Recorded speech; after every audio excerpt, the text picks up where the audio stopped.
Hello दोस्तों। चलिए आज इस एक वीडियो में एससीईआरटी पॉलिटी का पूरा फुल चैप्टर सातों के सातों चैप्टर को कवर किया जाएगा। इस वीडियो में सातों चैप्टर से रिलेटेड जो भी इम्पोर्टेंट टॉपिक्स होंगे जो एग्ज़ाम की दृष्टि से काफ़ी इम्पोर्टेंट है वो सारी की सारी टॉपिक्स को क्लियर करा दिया जाएगा। अब सबसे पहले इसमें हम जानेंगे कि 7 चैप्टर कौन कौन है। तो पॉलिटी एससीईआरटी का पहला चैप्टर जो है वो विविधता की समझ है। दूसरा चैप्टर हम लोग ग्रामीण जीवन यापन के बारे में देखेंगे। तीसरा चैप्टर हम लोग शहरी जीवन यापन के बारे में देखेंगे लोग।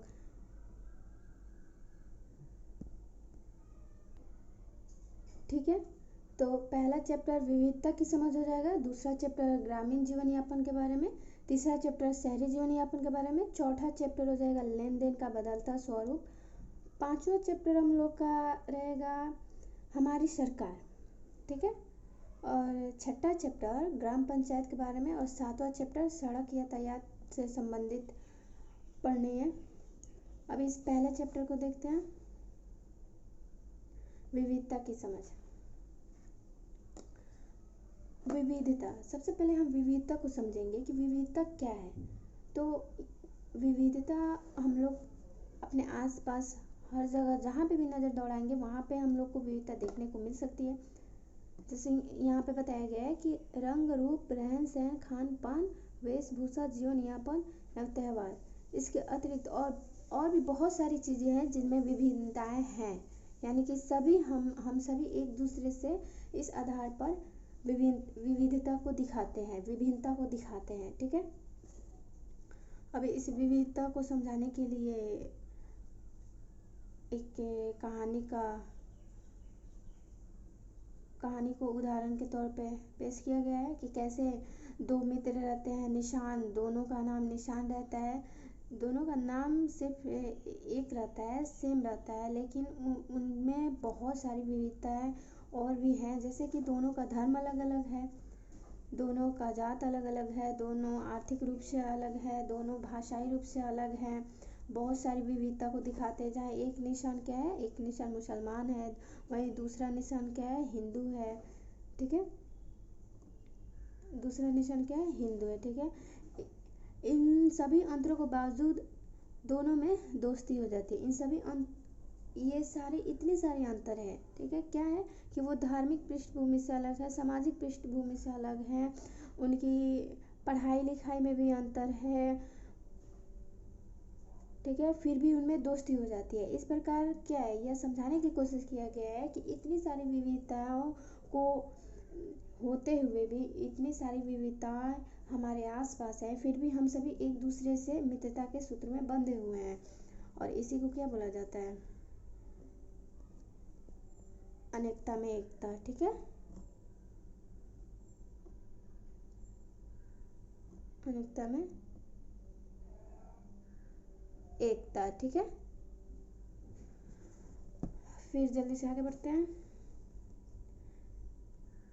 देखिए यहाँ पे दिखाया गया है कि कैसे सभी राज्यों में भी विविधताएं हैं।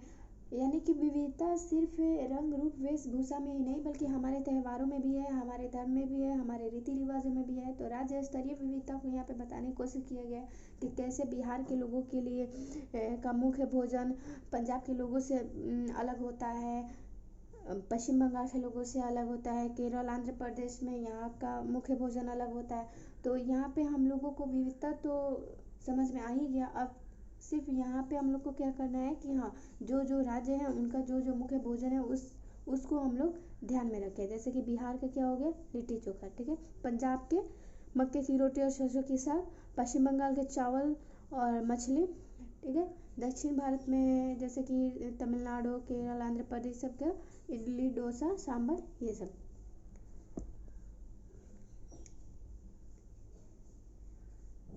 ठीक है, अब फिर यहाँ पे अब कुछ प्रमुख राज्यों के प्रमुख त्योहारों के बारे में हम लोग जान जाते हैं लोग। ठीक है, जैसे कि पश्चिम बंगाल का दुर्गा पूजा, महाराष्ट्र का गणेश उत्सव, यहाँ पे बिहार का मशहूर पर्व छठ है, ठीक है। छठ, पश्चिम बंगाल का दुर्गा पूजा, महाराष्ट्र का गणेश उत्सव, केरल का ओणम, झारखंड का शरद।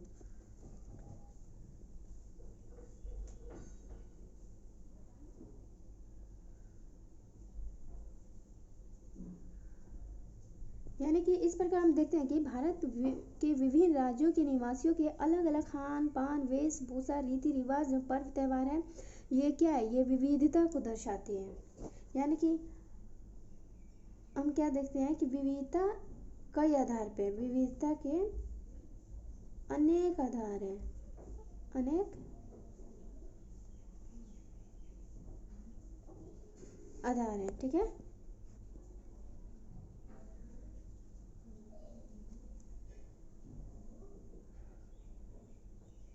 अब क्या है, हमें विविधता के प्रति सम्मान रखनी चाहिए। विविधता हमारे लिए क्या है, विविधता हमारे लिए अवसर है। विविधता के प्रति सम्मान यानी कि इसे अवसर के रूप में देखना चाहिए, अवसर के रूप में देखना चाहिए, रूप में देखना चाहिए, स्वीकारना चाहिए, ठीक है।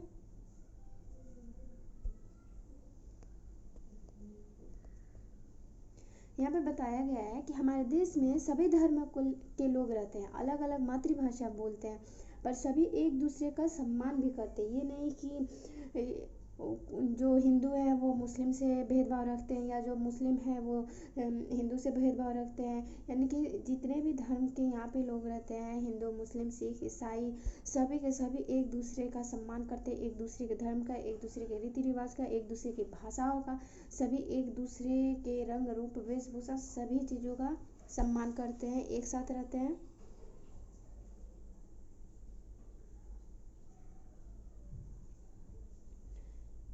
यानी कि यहाँ तक हम लोग देख लो कि विविधता जो है हमारे भोजन में भी बहुत सारी विविधता दिखाती है, त्यौहार में विविधता देखने को मिलती है, हमारी भाषाओं में विविधता देखने को मिलती है, हमारे धर्म में विविधता देखने को मिलती है। अब कुछ यहाँ पे इम्पोर्टेंट भाषा से रिलेटेड है कि जैसे यहाँ पे बिहार का बताया गया है कि बिहार में बहुत सारी भाषाएं बोली जाती है, भोजपुरी हो गया, मगही हो गया, मैथिली हो गया, ठीक है।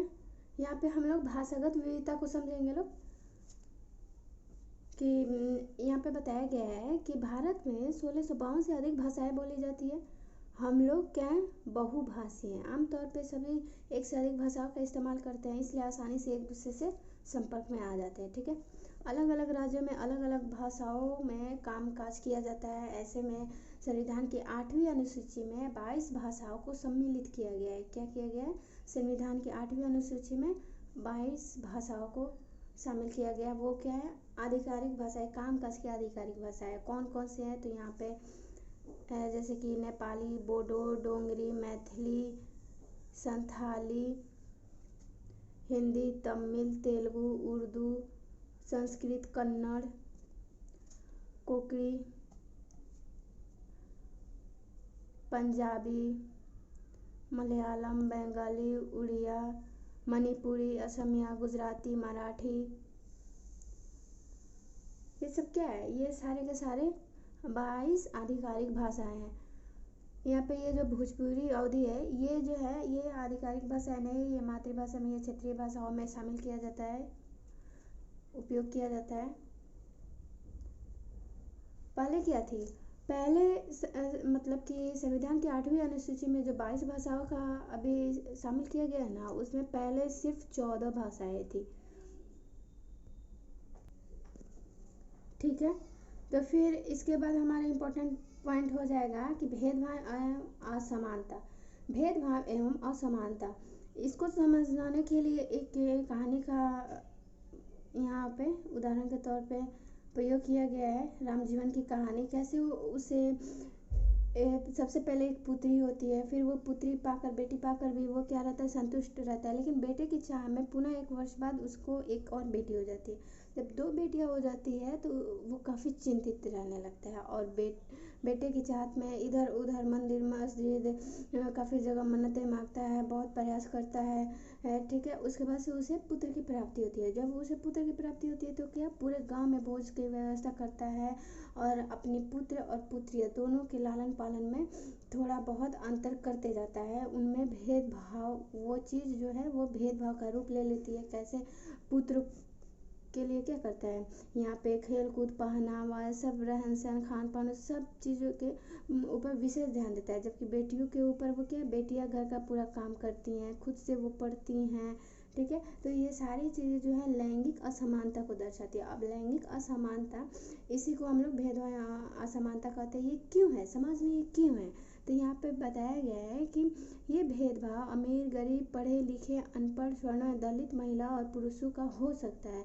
ये सारे, ये जागरूकता की कमी की वजह से, शिक्षा की कमी की वजह से बहुत सारी चीज़ें हो सकती है। भेदभाव के कारण आर्थिक कमजोरी भी हो सकती है, सामाजिक कारण भी हो सकती है, हमारी परंपराएं हो सकती है। बहुत सारी चीज़ें मिलकर लैंगिक असमानता या सामाजिक असमानता ये सारी चीज़ों को दर्शाती है। अब समानता से संबंधित संविधान में वर्णन किया गया है। संविधान के अनुच्छेद जो 14 से 18 है वहाँ उसमें समानता का उल्लेख किया गया है। जैसे यहाँ पे बताया गया है कि ये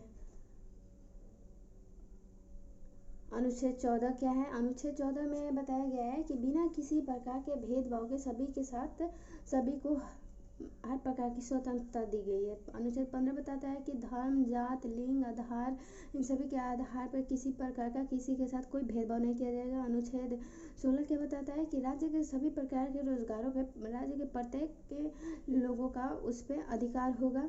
यानी कि कोई भी रोजगार अगर निकलता है तो उसमें प्रत्येक, चाहे वो मतलब किसी भी जात के हो, किसी भी धर्म के हो, किसी भी लिंग के हो, उनमें वो भागीदारी ले सकते हैं। 18 ये अनुच्छेद यहाँ पे 17, अनुच्छेद 17 क्या कहता है कि अस्पृश्यता का अंत होगा। यानी कि छुआछूत का अंत होगा। किसी प्रकार का समाज में कोई भी छुआछूत नहीं होनी चाहिए।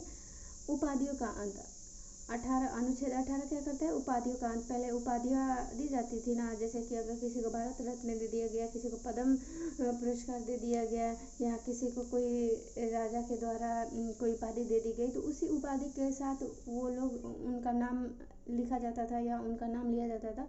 तो अब ऐसा नहीं है कि हम लोग उस उपाधि के साथ उस इंसान का नाम लेंगे या फिर वो उपाधि के साथ अपने नाम का प्रयोग करेंगे। तो किसी प्रकार का कोई, ये सिर्फ आर्मी में देखा जाता है कि हाँ, जैसे कि कोई अगर मेजर है तो उसको ऐसे बोला जाता है मेजर, ये मेजर ध्यानचंद, या ऐसे करके।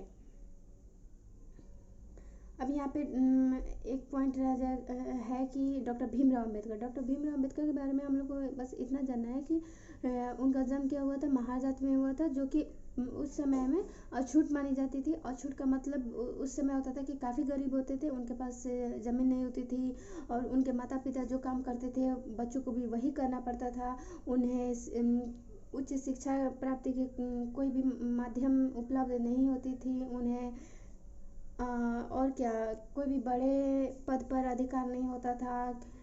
यानी कि उनकी स्थिति काफ़ी दयनीय थी। ऐसे में डॉक्टर भीमराव अम्बेडकर प्रजाति के पहले व्यक्ति हुए जो कि पूरी उच्च शिक्षा तक अपनी पढ़ाई कंप्लीट रखी, ठीक है, कंप्लीट की, ठीक है, कंटिन्यू रखी।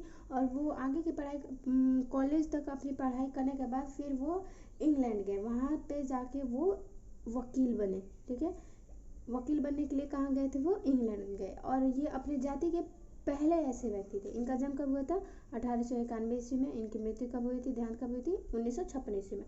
तो डॉक्टर भीमराव अम्बेडकर को इसलिए यहाँ पे बताया गया है क्योंकि समाज में जो प्राचीन समय में जितनी सारी असमानताएं थी, जितने तरह के भेदभाव छुआछूत ये सारी चीज़ें थी, उन सभी को ख़त्म करने में, उन सभी को यानी कि सभी निम्न वर्गीय लोगों को उच्च वर्गों के समान अधिकार दिलाने में डॉक्टर भीमराव अम्बेडकर, ये जो डॉक्टर भीमराव अम्बेडकर हैं, इनका काफ़ी योगदान रहा। ये एक समाज सुधारक के रूप में, हमारे संविधान के पिता के रूप में काफ़ी प्रमुख रहे हैं।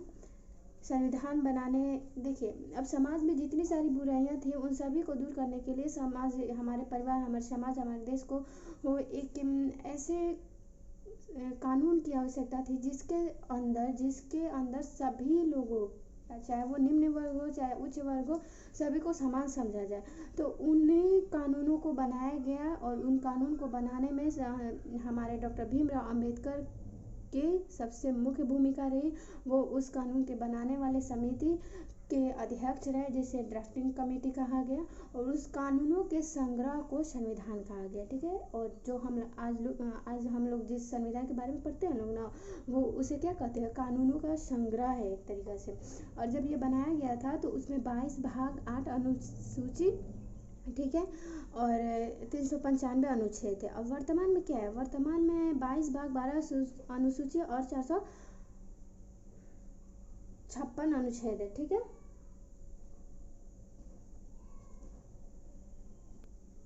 ठीक है, तो वर्तमान में क्या है, वर्तमान में 22 भाग 12 अनुसूची और 450 अनुच्छेद है, 56 नहीं 50, ठीक है, 450 अनुच्छेद है। ये क्या है, समय समय पे समाज की आवश्यकता, हमारे देश की आवश्यकता अनुसार संविधान में कुछ अनुशोध भी होते, मतलब संशोधन भी होते रहते हैं, संशोधन भी होते रहते हैं, जिससे इसमें कुछ अनुसूचियाँ जो है वो घटाई बढ़ाई जा सकती है। तो पहले 395 अनुच्छेद थे, ठीक है, अब 450 अनुच्छेद हो गए हैं। पहले 8 अनुसूचियाँ थी, अब वर्तमान में 12 अनुसूचियाँ हैं। ठीक है, इसको ध्यान में रखेंगे। अब इस पूरे संविधान का एक मूल रूप तैयार किया गया, जिसे हम क्या बोलते हैं, प्रस्तावना कहते हैं। प्रस्तावना, ये पूरा प्रस्तावना जो कि सभी किताबों में देखने को मिल सकता है। ठीक है, इस प्रस्तावना को देखते हैं लोग, तो इसका मुख्य उद्देश्य क्या था, इस प्रस्तावना का मुख्य उद्देश्य क्या है, प्रस्तावना का मुख्य उद्देश्य समानता, स्वतंत्रता और बंधुत्व है। ठीक है, यानी कि प्रत्येक इंसान को, प्रत्येक धर्म को, प्रत्येक जात को, प्रत्येक लिंग को समानता, स्वतंत्रता और बंधुत्व प्रदान किया जाए, इस संविधान का उद्देश्य है। और यह संविधान का उद्देश्य, यह प्रस्तावना बताता है कि ये प्रस्तावना क्या है, संविधान के उद्देश्य, संविधान के कार्य, संविधान के अधिकार, ये सारी चीज़ों को एक जगह पे ला के दिखाता है कि हाँ, हमारी संविधान हमसे क्या कहती है, हमें किस प्रकार की स्वतंत्रता देती है, हमें किस प्रकार की न्याय देती है, ये सारी चीज़ें हमारी प्रस्तावना बताती है। अब यहाँ पे सबसे इम्पोर्टेंट ये हो जाता है, क्वेश्चन पूछता है कि संविधान की प्रस्तावना में कितने प्रकार के न्याय का उल्लेख किया गया है, तो सामाजिक, आर्थिक और राजनीतिक न्याय, 3 प्रकार के न्याय का। और यहाँ पे स्वतंत्रता भी पूछ देते हैं, कितने प्रकार की स्वतंत्रता का उल्लेख किया गया है, तो विचार, अभिव्यक्ति, विश्वास, धर्म, उपासना और स्वतंत्रता। यहाँ पे न्याय पूछ देता है कि संविधान का ये जो न्याय है, प्रस्तावना में जो ये न्याय का उल्लेख किया गया है, सामाजिक, आर्थिक, राजनीतिक न्याय, ये कहाँ से लिया गया, तो ये लिया गया है 1917 ईस्वी की रूसी क्रांति से। ठीक है, और वो जो इसका उद्देश्य जो है समानता, स्वतंत्रता और बंधुत्व, यह फ्रांस की क्रांति, ठीक है, फ्रांस की क्रांति से लिया गया है। अब इस प्रस्तावना में एक चीज़ ये भी ध्यान रखेंगे कि ये कब अंगीकृत हुआ था। ठीक है, 26 नवंबर 1949 ईस्वी को।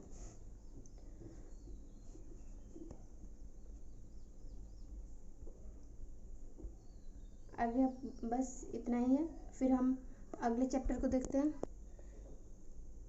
ठीक है, तो दूसरा चैप्टर हमारा रहेगा ग्रामीण जीवन यापन के स्वरूप। अब ग्रामीण जीवन यापन में हम लोग को पूरा क्या पढ़ना है, ग्रामीण जीवन यापन में हम लोग को ग्रामीण जीवन यापन के बारे में पढ़ना है कि कैसे गांव के लोगों का जीवन यापन कैसे चलता है, यहाँ पे आजीविका के क्या क्या स्रोत होते हैं, किसान कितने प्रकार के होते हैं, मतलब कुछ किसान गरीब होते हैं, कुछ मध्यम वर्गीय होते हैं, कुछ बड़े किसान होते हैं।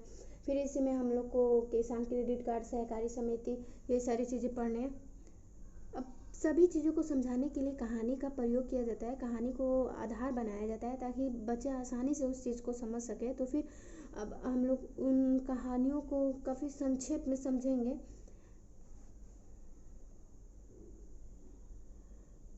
देखिए, अपने समाज में मौजूद अनेक तरह की विविधताओं के विषय में जाना, जो कि हमारे पिछले चैप्टर क्या थे, विविधता। ठीक है, अब इस विविधताओं में, इस विविधता के बाद का चैप्टर क्या होगा, ये हमारा ग्रामीण जीवन यापन। ठीक है, ग्रामीण जीवन यापन में हम लोग देखते हैं लोग कि कैसे यहाँ पे जीवन यापन होता है।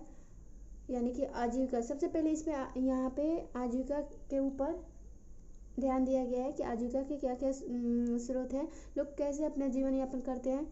तो कुछ लोग जो हैं वो लोहे की चीज़ें बनाने का काम करते हैं, कुछ साइकिल मरम्मत के काम करते हैं, कुछ कपड़े धोने का काम करते हैं, कुछ खेती बाड़ी करते हैं, कुछ बाजार में कुछ बेचते हैं। ये सारे क्या है, ग्रामीण जीवन के आजीविका के स्वरूप है। ठीक है, ये सारे ग्रामीण जीवन के आजीविका के स्वरूप है। अब इसी में आगे हम लोग देखते हैं लोग किसानों के प्रकार कि किस किस प्रकार के किसान होते हैं और उन्हें सरकार के द्वारा कौन कौन सी सुविधाएं मिलती है और किन किसानों को नहीं मिलती है। ठीक है, जैसे कि मध्यम वर्गीय किसान, अब एक मध्यम वर्गीय किसान के पास जमीन जो है वो उस स्तर की होती है जिस पे किसान सरकार के द्वारा किसान क्रेडिट कार्ड बनवा लेता है और उस किसान क्रेडिट कार्ड के माध्यम से क्या होता है, लगभग 3 लाख तक लोन ले सकता है और बहुत कम ब्याज पे। ठीक है, कम ब्याज पे मिलता है ये, और कम ब्याज पे मिलता है और ये अपनी खेती बाड़ी से फिर इस लोन को चुकाने में वो सक्षम होते हैं ताकि वो फिर अगली बार अपना लोन निकाल सके। जिनके पास मतलब ये किसान क्रेडिट कार्ड सभी किसान को नहीं मिल पाती है, जिन किसानों के पास ज़मीन बहुत कम होती है उनके पास ये कार्ड नहीं बन पाती है। अब इस यहाँ पे बताया गया है कि क्या है कि किसान क्रेडिट कार्ड के माध्यम से क्या हुआ, वर्षा व नहर से सिंचाई भी समय पर हो गया और किसान क्रेडिट कार्ड से पैसा भी मिल गया है। ठीक है, जैसे दवा कीटनाशक के प्रयोग आसानी से हुआ है और फसल घनी व अच्छी हुई है। और किसान क्रेडिट कार्ड यह योजना कब से शुरू हुआ है, 1998 ईस्वी से। अब आगे बढ़ते हैं।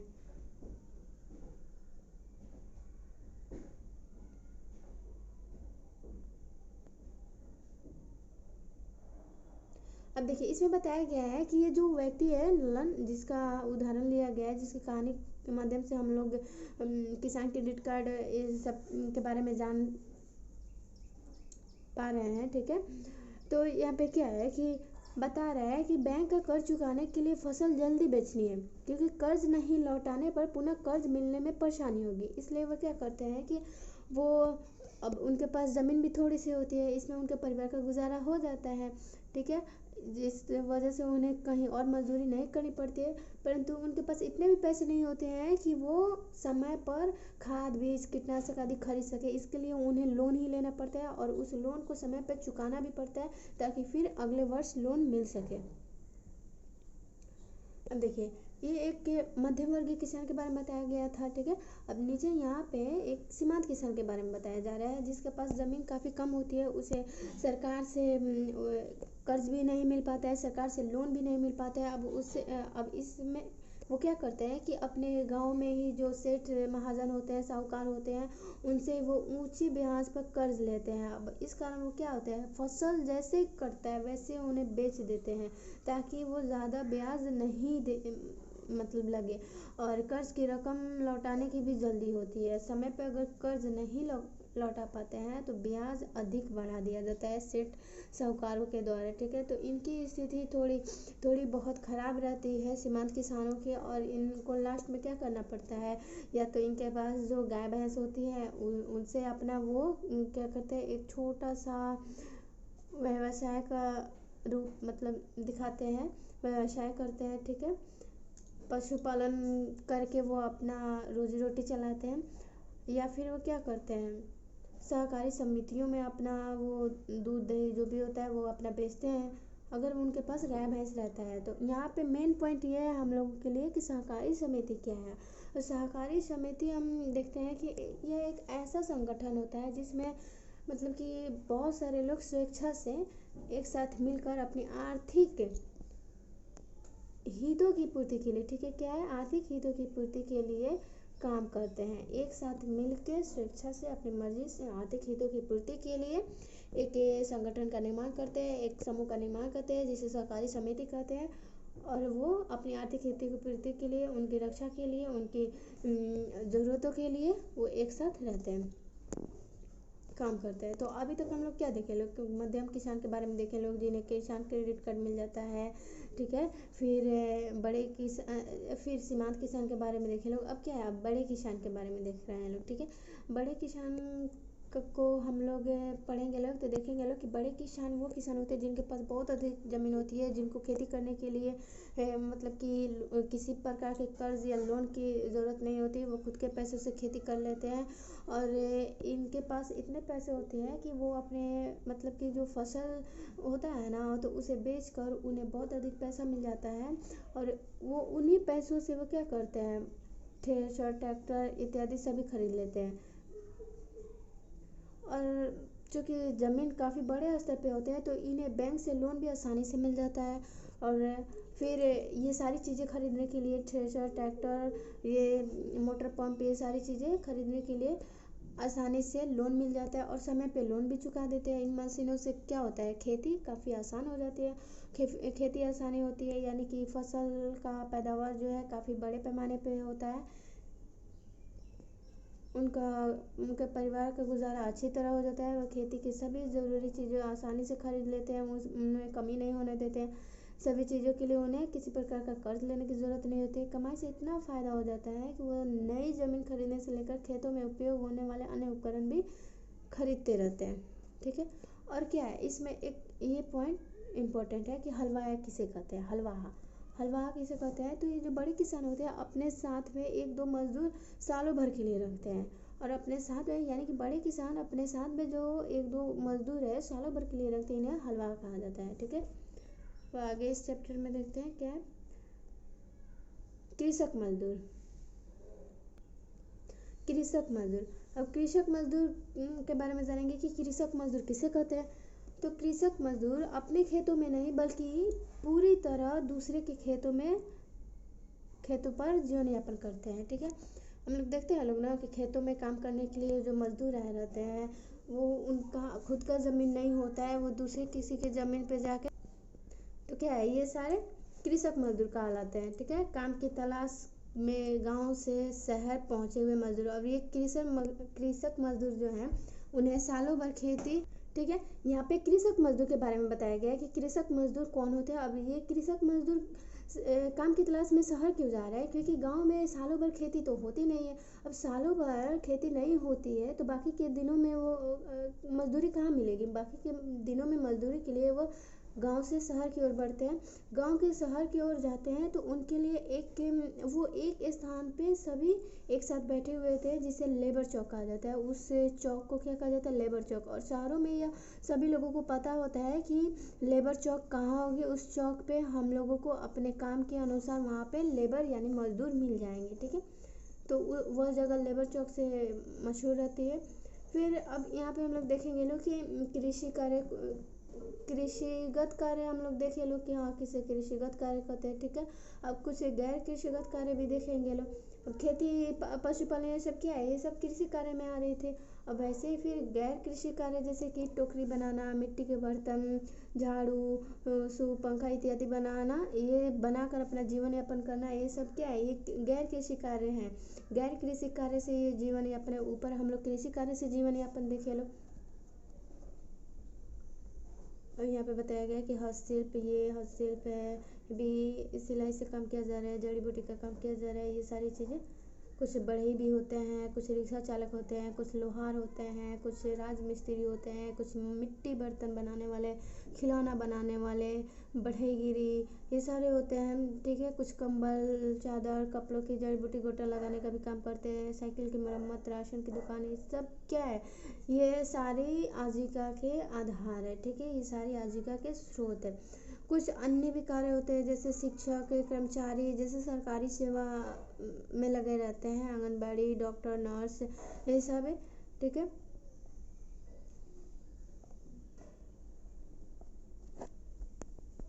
अब यहाँ पे तंबाकू के बारे में थोड़ी बहुत हम लोग जानकारी ले लेंगे लोग। तंबाकू हमारे शरीर के लिए कितना हानिकारक होता है।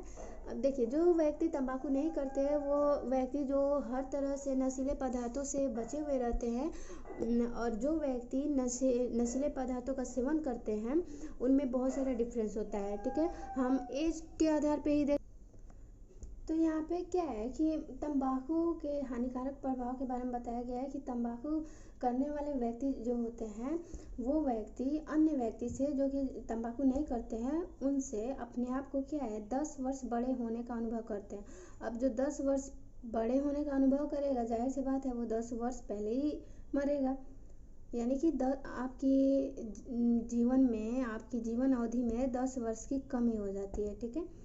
और सिर्फ ये 10 वर्ष की कमी ही नहीं बल्कि वो जितने वर्ष तक वो जीवित रहता है उतने वर्ष तक कोई ना कोई वो हानिकारक बीमारी से ग्रसित हो ही जाता है और उस बीमारी की वजह से वो स्वयं भी और अपने आसपास के पूरे परिवार को, ठीक है, स्वयं भी प्रभावित होता ही है, साथ में सभी परिवार को, समाज को, कहीं ना कहीं हमारे देश को भी वो एक तरह से समस्या का रूप ले लेता है, ठीक है। समस्या एक तरह से देखा जाए तो क्या है, यह हमारे देश के लिए हमारे परिवार, अगर परिवार से ही शुरू किया जाए तो एक परिवार, एक सदस्य अपने पूरे परिवार को उससे मतलब कि वो पूरे परिवार के सदस्यों को प्रभावित करता है। परिवार के जितने भी सदस्य होते हैं उनके उस इंसान को लेकर चिंतित रहते हैं, ठीक है। और पारिवारिक स्तर पर हो गया, अगर वैसा परिवार वैसा 2-4 परिवार अगर समाज में है तो वो अपने आस पड़ोस के समाज को भी प्रभावित करते हैं। और अगर फिर राज्य स्तर पर देख लिया जाए तो कहीं ना कहीं वो पूरे हमारे देश को भी प्रभावित करते हैं। तो ऐसे में यह हमारे देश के विकास के लिए, स्वयं के लिए, हमारे जीवन के लिए काफ़ी हानिकारक होता है। अब सिगरेट में क्या होता है, 4000 रासायनिक तत्व, 200 अज्ञात विष, 60 कैंसर पैदा करने वाले एजेंट, ये सब होते हैं, ठीक है। अब अंतर्राष्ट्रीय स्तर पर तंबाकू के सेवन को रोकने के लिए तंबाकू नियंत्रण कार्य किया गया है जो कि 1987 ईस्वी से शुरू हुआ है, ठीक है। और प्रत्येक 29 मई को क्या है, 31 मई को क्या है,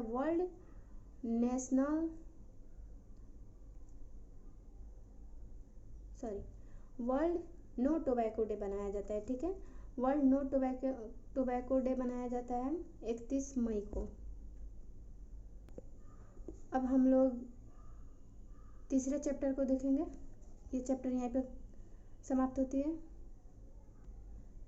ये चैप्टर है हमारा शहरी जीवन यापन के स्वरूप। जैसे अभी हम लोग ग्रामीण जीवन यापन के बारे में पढ़े हैं लोग, सेम वैसे ही शहरी जीवन यापन के बारे में पढ़ना है कि शहरी जीवन यापन के लिए क्या है, शहर में जीवन यापन कैसे होता है। इस अध्याय में हम लोग शहरों में रहने वाले लोगों के जीवन यापन के बारे में जानेंगे, ठीक है। अब इसमें सबसे इम्पोर्टेंट पॉइंट जो भी है वो सारी चीज़ें देखते हैं। और किसी भी पॉइंट को समझाने के लिए मैंने पहले ही बोली कि कहानी को माध्यम का आधार बनाया जाता है, ठीक है।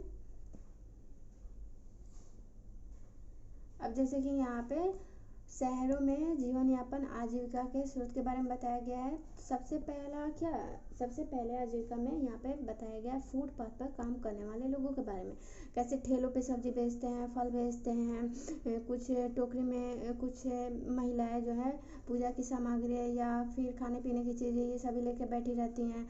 अखबार बेचने वाले होते हैं बाज़ारों में, ऑटो रिक्शा वाले होते हैं, सैलून होता है। ये सारे क्या है, या जो निम्न स्तर का जो आजीविका का स्रोत है वो सारी चीज़ें बताई जा रही है। ये क्या है, ये शहरों की आजीविका के बारे में बताया जा रहा है, ठीक है।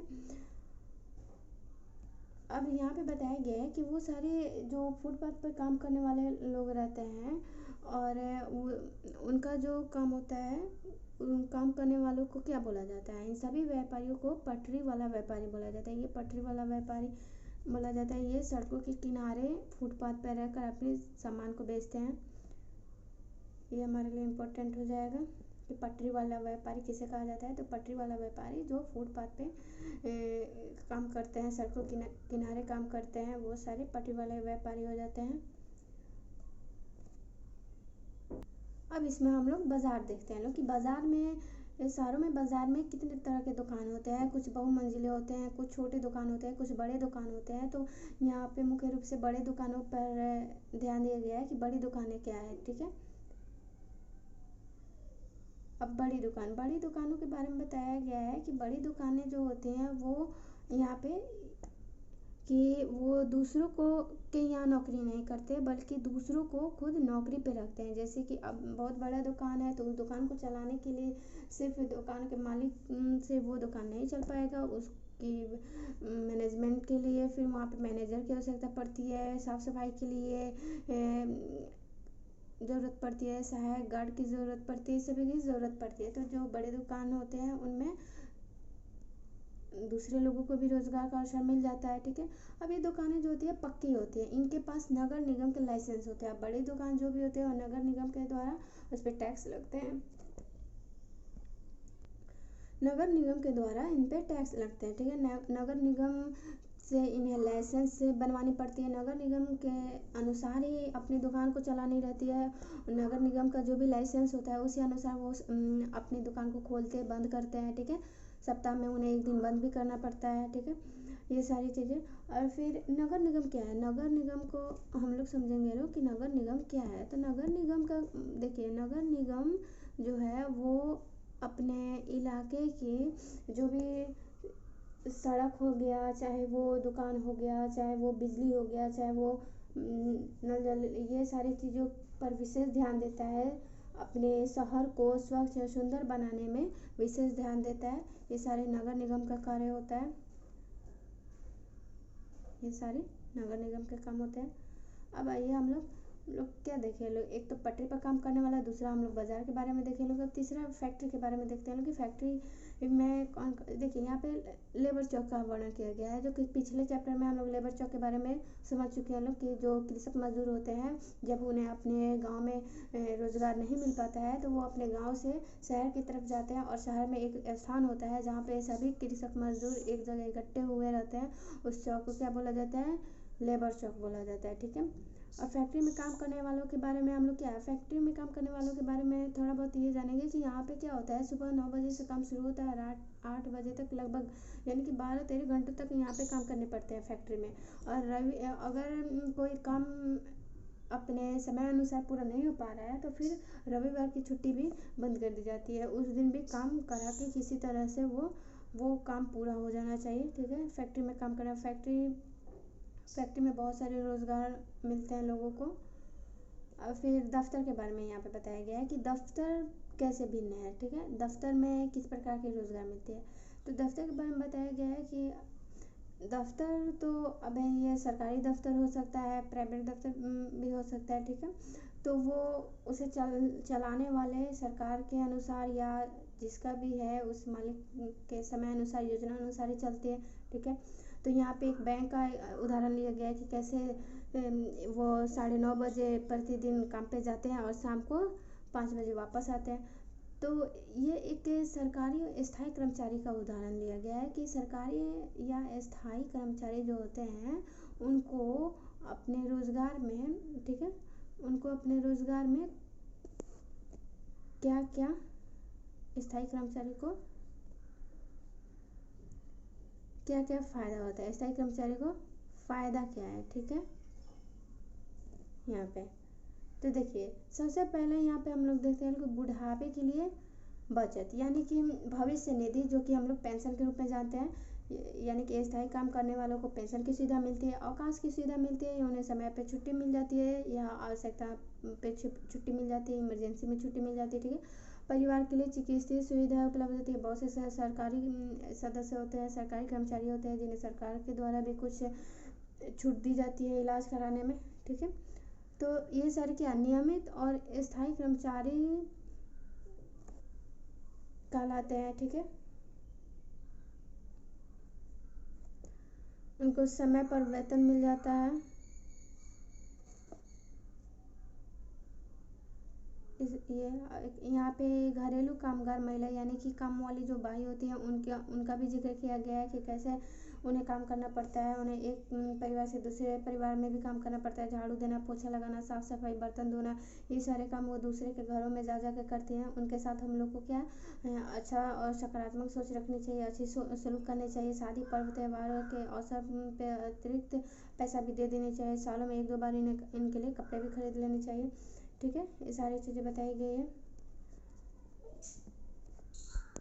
फिर इसमें तंबाकू पे भी इस चैप्टर में भी तंबाकू पर विशेष ध्यान दिया गया है कि तंबाकू नियंत्रण कार्यक्रम क्या है, राष्ट्रीय तंबाकू नियंत्रण कार्यक्रम। वहाँ पे हम लोग क्या देखे हैं लोग, अंतर्राष्ट्रीय तौर पे देखे हैं लोग कि WHO के द्वारा क्या है 31 मई को वर्ल्ड नो टोबैको डे मनाया जाता है। क्या मनाया जाता है? वर्ल्ड नो टोबैको डे मनाया जाता है। कब? 31 मई को प्रतिवर्ष मनाया जाता है। ठीक है, यहाँ पे क्या है तंबाकू के बारे में बताया गया है कि राष्ट्रीय तंबाकू नियंत्रण कार्यक्रम क्या है। इस कार्यक्रम के अंतर्गत हम लोग का उद्देश्य क्या होता है, इन सारी चीज़ों पर विशेष ध्यान देना कि तंबाकू जो है हानिकारक पदार्थ है। ठीक है, सभी तंबाकू हानिकारक पदार्थ है और किसी भी मात्रा में सुरक्षित नहीं है, चाहे वो आप थोड़ी सी मात्रा में लें या ज़्यादा मात्रा में। थोड़े थोड़े करते हुए आपके शरीर को लत लग जाती है, फिर उसका मात्रा आप बढ़ाने लगते हैं।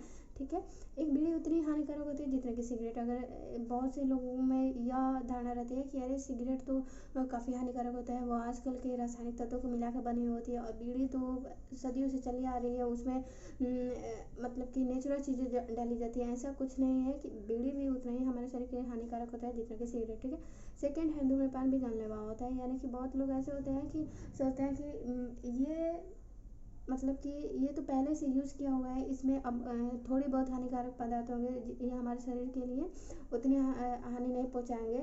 यानी कि कोई अगर सिगरेट पी के थोड़ा यूज करके रख दिया रहता है, तो फिर वो जब दूसरे टाइम में उसे पीने का मन करता है तो सोचता है कि अब इस टाइम ये इतना हमारे शरीर के लिए हानिकारक नहीं होगा, ये तो पहले से यूज किया हुआ है। ऐसा कुछ नहीं होता है।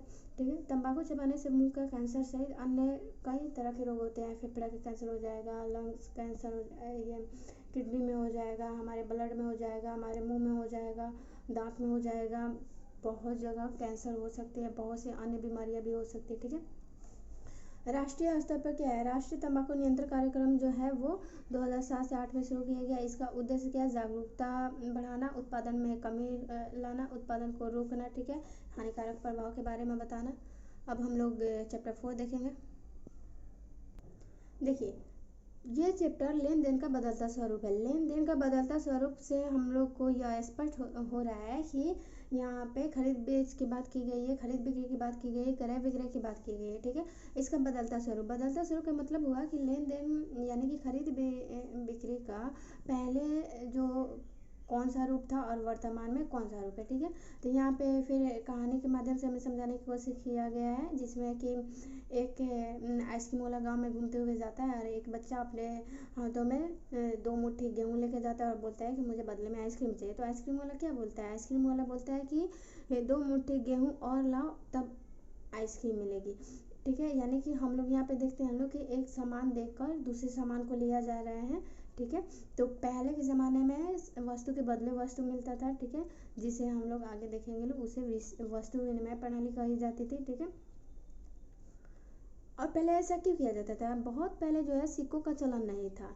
एक समय था जब मनुष्य अपनी अधिकांश आवश्यकताओं की पूर्ति खेत से उपजा कर इकट्ठा कर पूरा कर लेते थे। ठीक है, खेती करके अपनी आवश्यकताओं की पूर्ति करते थे, और जब कुछ आवश्यकताएं मतलब कि पूरी नहीं हो पाती थी तो फिर उन्हीं अनाजों को वो बेच के और उसे शेष आवश्यकताओं की पूर्ति करते थे। ठीक है, वस्तुओं का अदला बदला के द्वारा। ठीक है, तो इसे क्या कहा जाता है, इस प्रणाली को वस्तु विनिमय प्रणाली कही जाती है। ठीक है, जब किसी वस्तु की खरीद बिक्री किसी वस्तु के माध्यम से किया जाता है तो उसे वस्तु विनिमय प्रणाली कहा जाता है।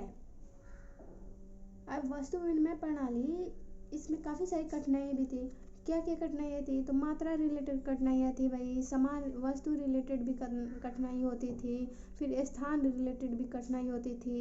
बहुत से मात्रा में हो जाएगा कि आप यहाँ पे जैसे हम लोग देखे हैं लोग ना कि कैसे एक बच्चा जो है 2 मुट्ठी गेहूँ लेके जाता है एक आइसक्रीम लेने के लिए, लेकिन उसे पता नहीं रहता है कि इतने गेहूँ में मुझे आइसक्रीम मिलेगा कि नहीं। अब आइसक्रीम वाला क्या कहता है कि जाओ 2 मुट्ठी और गेहूँ लेके आओ। ठीक है, तो मात्रा से संबंधित कठिनाइयाँ रहती थी। फिर वस्तु, यहाँ पे वस्तु को लेकर समझाया गया है कि मुझे आम के बदले गेहूँ नहीं आलू चाहिए, और ये क्या बोलता है कि मुझे आम चाहिए इसके बदले मैं तुम्हें गेहूँ दे दूँगा, और ये बोला कि मुझे गेहूँ नहीं आलू चाहिए। तो फिर वस्तु रिलेटेड भी समस्या होती थी। फिर स्थान रिलेटेड, अब इन वस्तुओं को रखने में काफ़ी समस्या होती थी। अब ये खाद्य पदार्थ होते थे, लंबे समय तक तो ये संरक्षित नहीं रह पाते थे। बदले में जो इनसे आय जो मिलता था उसे कुछ ऐसा माध्यम के मतलब ये हमारे लिए मतलब कि क्रय विक्रय का जो माध्यम था, जो कि आधार था, जो कि वस्तु था, अब ऐसा सोच रहे थे लोग कि कुछ ऐसा माध्यम हो जो लंबे समय तक संरक्षित रहे, ना कि वो तुरंत खराब हो जाए। अब वस्तु रहता था उसका माध्यम, तो वस्तुओं को चाहे वो खाद्य पदार्थ के रूप में हो चाहे जिस रूप में भी हो, उसे ज़्यादा समय तक तो हम लोग संरक्षित करके नहीं रख पाते थे, उसे समय पे फिर बेच ही देते थे या फिर उसे कुछ खरीद ही लेते थे। तो ऐसे में हम लोगों को पैसों के बारे में सोचने की ज़रूरत पड़ी। ठीक है, यहाँ पे बताया गया है कि वस्तु विनिमय में अक्सर चीज़ों के मोल को लेकर खींचातानी होती थी कि कितना भाव लगाया जाए, इसका मूल्य कितना होगा, इसका मूल्य तय करना आसान नहीं होता था। बहुत सी वस्तुओं के बीच लेन देन होता तो यह और भी कठिन हो जाती थी। मतलब कि एक से अधिक वस्तुओं के बीच जब लेन देन होता था तो वो और भी अधिक कठिन हो जाती थी। अब इन सारी कठिनाइयों को दूर करने के लिए सोचा गया। ठीक है, उसके बाद से इन सभी कठिनाइयों पर विशेष ध्यान देने के बाद से धीरे धीरे वस्तु विनिमय प्रणाली को छोड़ के मुद्रा की तरफ आगे बढ़ा गया। ठीक है, सोचा जाने लगा कि कोई ऐसी वस्तु मिल जाए जो कि उसी वस्तु के लेन देन का माध्यम हो। ठीक है, और उस वस्तु का ज़रूरत ना हो बावजूद उसे इसके उससे लेन देन का माध्यम माना गया है, इसलिए कोई उसे लेने से मना नहीं करेगा। यानी कि मतलब कि ये मान लिया जाए कि यह वस्तु विनिमय का आधार है। ठीक है, और फिर इस वस्तु का यानी कि क्रय विक्रय का यह माध्यम है। ठीक है, अब उसे आसानी से रखने में, आसानी से उसे संरक्षित करने में वो सफल हो पाते थे। जब किसी वस्तु की खरीद बिक्री मुद्रा अथवा रुपये पैसे के माध्यम से किया जाता था तो उसे मुद्रा विनिमय प्रणाली कहा जाता है। यानी कि वस्तु, अब देखिए वस्तु विनिमय प्रणाली खत्म हो गया, यहाँ पे अब मुद्रा विनिमय प्रणाली के बारे में जानेंगे कि मुद्रा विनिमय प्रणाली क्या है। तो इसमें तांबा, लोहा, पीतल, सोना, चांदी आदि का प्रयोग किया जाता है। ठीक है, ये सारी चीज़ें बताया गया है कि मुद्रा के रूप में किसका प्रयोग किया जाता है। यहाँ पे बताया गया है कि शेरशाह सूरी ने एक चांदी का सिक्का चलाया था जिसे रुपया नाम दिया गया। ये भी इम्पोर्टेंट है हमारे लिए कि शेरशाह सूरी के द्वारा चलाया गया सिक्का जो है चांदी का सिक्का, वो क्या कहा गया, तो वो रुपया कहा गया। फिर यहाँ पे हम लोग देखते हैं कि मुगलों के द्वारा चलाया गया सिक्का जो चांदी का था उसे रुपया कहा गया, जो सोने के थे उसे मोहर कही गई, फिर जो तांबे के थे उसे दाम। ठीक है, दक्षिण भारत में सोने के बने सिक्कों को होन और पन्नम कहा गया। ठीक है, अब वर्तमान में बताया गया है कि वर्तमान में एल्युमिनियम तथा निकेल के सिक्के बने होते हैं।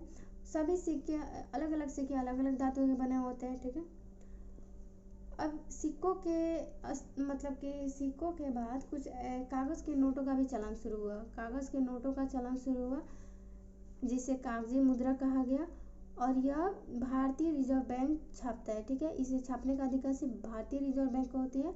भारतीय रिजर्व बैंक के बारे में हम लोग जानेंगे ना। भारतीय रिजर्व बैंक यानी कि reserve bank of India, RBI, इसका हेडक्वार्टर जो होता है मुंबई महाराष्ट्र में है। ठीक है, 1 अप्रैल 1935 ईस्वी को इसकी स्थापना होती है। मुद्रा भारतीय रुपया छपता है। ठीक है, छपाई जो प्रिंटिंग प्रेस है वो दो जगह है, एक देवास में, एक नासिक में। ठीक है, देवास कहाँ है, देवास मध्य प्रदेश एमपी में, और नासिक कहाँ है, महाराष्ट्र में। अब देखिए यहाँ पे बताया गया कि कैसे मुद्रा के विकास के साथ साथ बाजार का भी विकास हुआ। एक स्थान से दूसरे स्थान तक वस्तु का व्यापार बढ़ने लगा। वस्तु को बेचने वाले यानी कि विक्रेता जो होते हैं और वस्तु को खरीदने वाले जो क्रेता होते हैं उनकी संख्या बढ़ी, फिर बाजार का स्वरूप बढ़ा, क्रय विक्रय का भी रूप बदलते रहा। अब यहाँ पे देखते हैं लोग कि जो मुद्रा हुआ वो मुद्रा विनिमय प्रणाली है, मुद्रा का विकास हुआ, चाहे वो सिक्के के रूप में है चाहे वो कागजी रूप में हो। अब उसको संरक्षित रखने के लिए, उसे जमा करने के लिए, उसे एक सुरक्षित रूप देने के लिए बैंकों की आवश्यकता पड़ी। बैंक के स्थापना के बाद फिर बैंक हमें उसके बदले में क्या देता है, प्लास्टिक का मुद्रा देता है। प्लास्टिक मुद्रा किस रूप में होता है, ATM card, debit card, credit card इस सब के रूप में होते हैं जिन्हें प्लास्टिक मुद्रा कहा जाता है। इसके द्वारा कोई बिना पास में रुपया रखे, यानी कि आपके पास पैसा नहीं है लेकिन आपके पास क्रेडिट कार्ड है, एटीएम कार्ड है, ये सारी चीज़ें हैं, तो आपके पास बैंक में जितने भी रुपए हैं उसके आधार पे आप कहीं से भी वस्तु की खरीद बिक्री कर सकते हैं।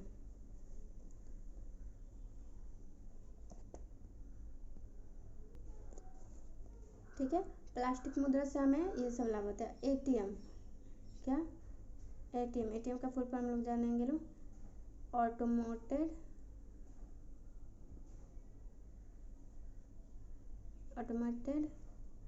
Teller machine.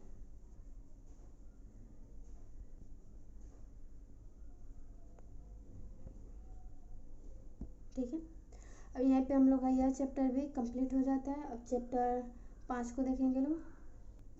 देखिए, इसमें हम लोगों को हमारी सरकार यानी कि सरकार के बारे में जानना है। सरकार किसे कहते हैं, सरकार कौन सा कार्य करती है, ये सारी चीज़ें सरकार के बारे में पढ़नी है। ठीक है, सरकार शब्द, जब हम लोग सरकार शब्द सुनते हैं लोग, तो हम लोग के मन में आती है कि सरकार क्या है, सरकार क्या करती है, लोकतांत्रिक सरकार की क्या विशेषता है। ठीक है, तो इन्हीं सारी चीज़ों के बारे में इस पूरे चैप्टर में पढ़ना है कि सरकार क्या है, सरकार का काम क्या होता है। और फिर महिला वोटाधिकार, अब सरकार है तो वोट है तो इसमें बताया गया कि कैसे हमारी जब देश आज़ाद नहीं हुई थी उस समय अंग्रेज़ों के गुलाम में कैसे सिर्फ शिक्षित और पढ़े लिखे और उच्च वर्गीय लोगों को ही वोट का अधिकार मिला हुआ था, और बाद में भी महिलाओं को वोट देने का अधिकार कब से मिला।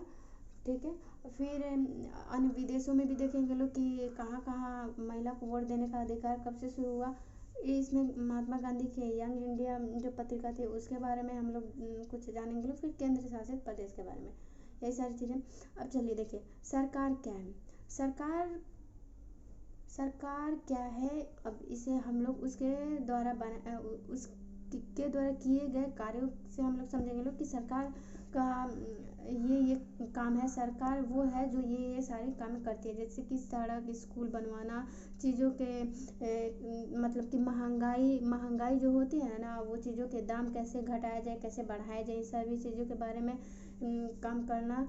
फिर बिजली की आपूर्ति कैसे बढ़ाया जाए, ठीक है, कहाँ कहाँ बिजली सप्लाई किया जाए, ये सारी चीज़ों को करने का काम होता है सरकार का। डाक, तार, फोन, रेल सेवाएं, ये सारे काम कौन करती है, ये सरकार करती है। ठीक है, हमारी सीमाओं की रक्षा करना। ठीक है, यानी कि सीमा जब सुरक्षित होंगे तभी हम सारे देशवासी सुरक्षित होंगे।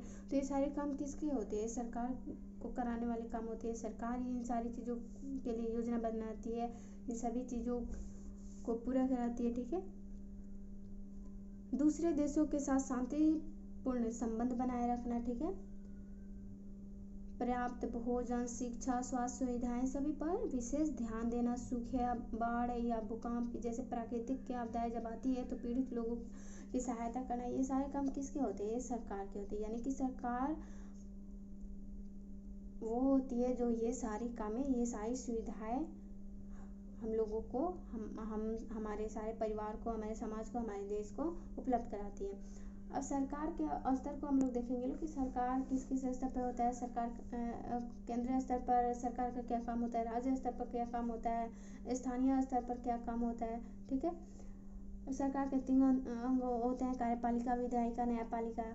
कार्यपालिका का क्या कार्य है, कार्यपालिका का कार्य देखिए, सबसे पहले हम विधायिका के बारे में देखेंगे लोग कि विधायिका क्या है। यह नए नए व्यवस्थाओं को बनाता है या योजनाओं को बनाता है, कानूनों को बनाता है। ठीक है, यह कानूनों का को बदलता है या व्यवस्थाओं को बदलता है, योजनाओं को बदलता है। ठीक है, और ये तो बना कर या बदल कर ये सब रख देता है। ठीक है, उसके बाद से कार्यपालिका वो होती है जो इन सारे बदलाव या इन सारे बनाए हुए योजनाओं या कानूनों को सभी देशवासियों के ऊपर लागू करती है। यानी कि उसको लागू करने का काम किसका होता है, कार्यपालिका का। ठीक है, और फिर उसके बाद से न्यायपालिका का क्या काम होता है। न्यायपालिका का काम होता है ये कार्यपालिका और विधायिका के द्वारा जो भी कार्य किए जा रहे हैं उनमें अगर कोई विवाद हो रहा है या उनमें किसी तरह से कोई समस्या उत्पन्न हो रही है तो फिर उसको सुलझाने का काम करती है। ठीक है, ये एक तरह से देखा जाए तो कार्यपालिका और विधायिका दोनों से स्वतंत्र है। ये इनके कार्यों में हस्तक्षेप नहीं करती, बल्कि इनमें जब कोई समस्या उत्पन्न हो जाती है तो उसे सुधारने का काम ये करती है। ठीक है, उसको सुरक्षित रखने का भी एक तरीका से देखा जाए तो उसे बनाए रखने का काम, उसे सुरक्षित रखने का काम, उसे रक्षा प्रदान का काम, ये सब किसका है, न्यायपालिका का है। अब यहाँ पे हम लोग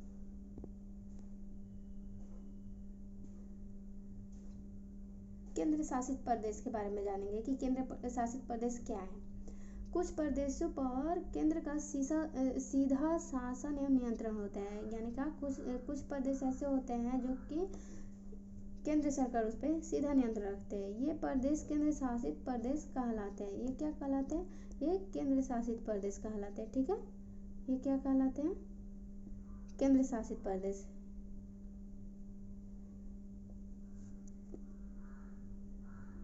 ठीक है, अब हम लोग ये केंद्र शासित प्रदेश कहलाते हैं। अब केंद्र शासित प्रदेशों में हम लोग देखेंगे लोग कि वर्तमान में कितने केंद्र शासित प्रदेश हैं। वर्तमान में 8 केंद्र शासित प्रदेश है। इन सभी केंद्र शासित प्रदेशों को हम लोग देखेंगे लोग कौन कौन से। ठीक है, तो एक हो गया चंडीगढ़, दूसरा अंडमान निकोबार, तीसरा दिल्ली, चौथा जम्मू कश्मीर, पांचवा लद्दाख, छठा लक्षद्वीप, सातवां पुडुचेरी और आठवां हो जाएगा दमन दीव और दादर नागर हवेली। ठीक है, इसको एक जगह लिख देती हूँ।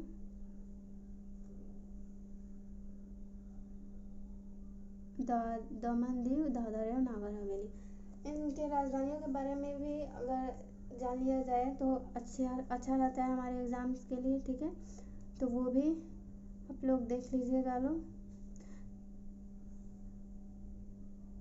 जैसे दिल्ली का न्यू दिल्ली होता है, अंडमान निकोबार का पोर्ट ब्लेयर हो जाएगा,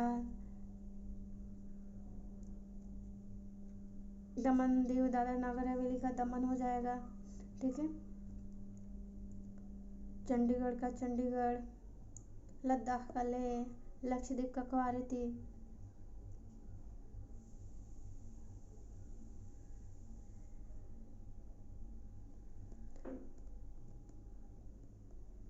अब यहाँ पे आया कि लोकतांत्रिक सरकार किसे कहते हैं। लोकतांत्रिक सरकार लोगों द्वारा चुने हुए सरकार, जहाँ पे सरकार चुनने का अधिकार जो हो वो लोगों के पास हो। भारत में लोकतांत्रिक सरकार ही है ना।